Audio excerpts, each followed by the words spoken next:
ano palang plano rito sa mga pag-amin ni Garma, no? Kasi nga hindi naman kailangang intayin yung tawag dito, yung committee report bago umaksyon yung ilang ahensya ng gobyerno. Ano po bang impormasyon coming from relevant agencies like the DOJ? Tulad ng ginawa namin sa OSG, that we submitted to them the documents and the committee report on I think on the POGO. No? Ganon din siguro ang gagawin namin sa DOJ. We're just completing all of the necessary investigations. No? Sapagkat meron pa kami ipapatawag dito eh. Oo, crucial pa ito sa testimony. Like sino po? For example, sa POGO, papatawag pa namin yung mga bangko, no?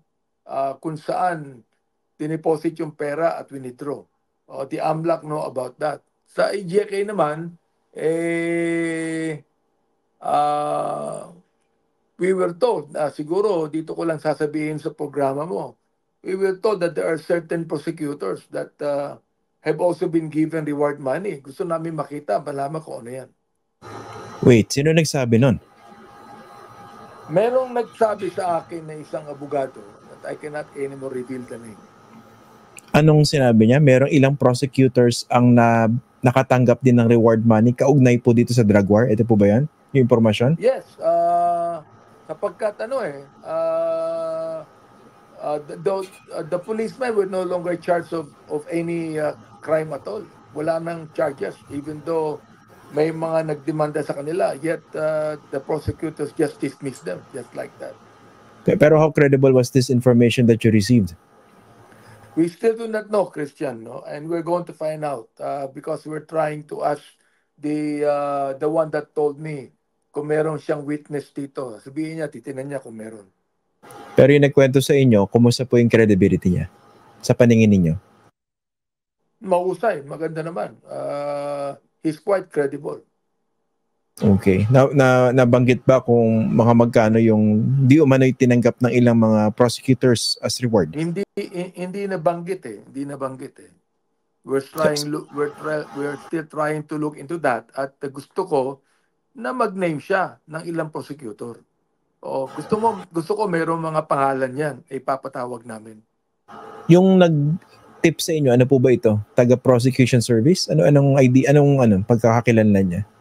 He is just a lawyer, a good lawyer. Yun lamang siya ang nag-tip sa akin ito. I do not know his position right now. But he's lawyer at ang nais ko lang sa kanya, he would give us names of the prosecutors so we could be able to call them and ask them to become witnesses. Is he a lawyer as part of the government or nasa private sector po? Private sector. Private. And bakit daw niya binigay information sa inyo? Did he volunteer the information? He volunteered it. I did not even ask for it. He just volunteered it. And I do not know why. No? Basta't meron siyang alam tungkol dito sapagkat when those policemen that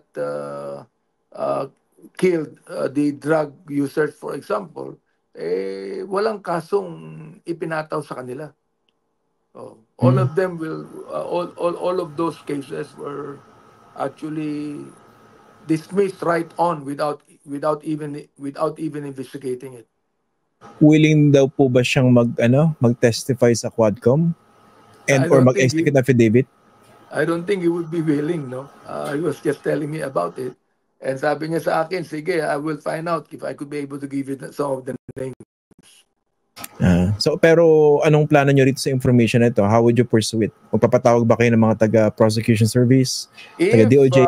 He would tell us some names, we're going to call on them. We're going to investigate and call on them. Sapagkat, ano yan eh, ngayon lang namin nalaman yan eh. It's a big thing for us. So, ibig sabihin eh, hindi lamang pala police, pati pala some prosecutors. Kung totoo, di grabe yung yung lawak ng galamay nitong lawak talaga. Oo. May isa pa akong gusto itanong sa inyo, Kong eh. Baka nadinig niyo na rin po ito, no? Kasi may ilang mga information na lumabas before. Of course, under the current administration, na merong ilang mga doktor na naging kasapakat sa pamimiki noong impormasyon doon sa death certificate. Diba?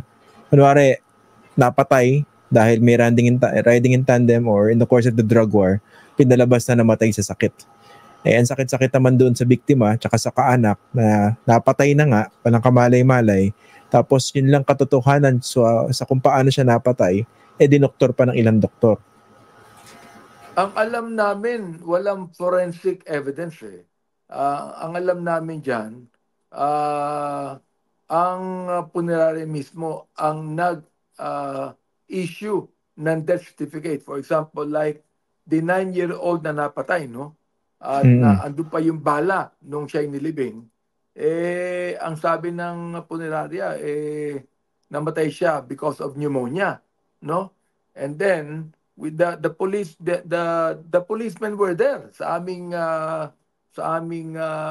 meeting. Human rights to hindi pa yung Quadcom But the policemen, hindi wala silang police report on that. Yun nga. Kasi kung naka-attend ako isang briefing nitong grupo ni Father Flavi Villanueva before. So I think that was last year.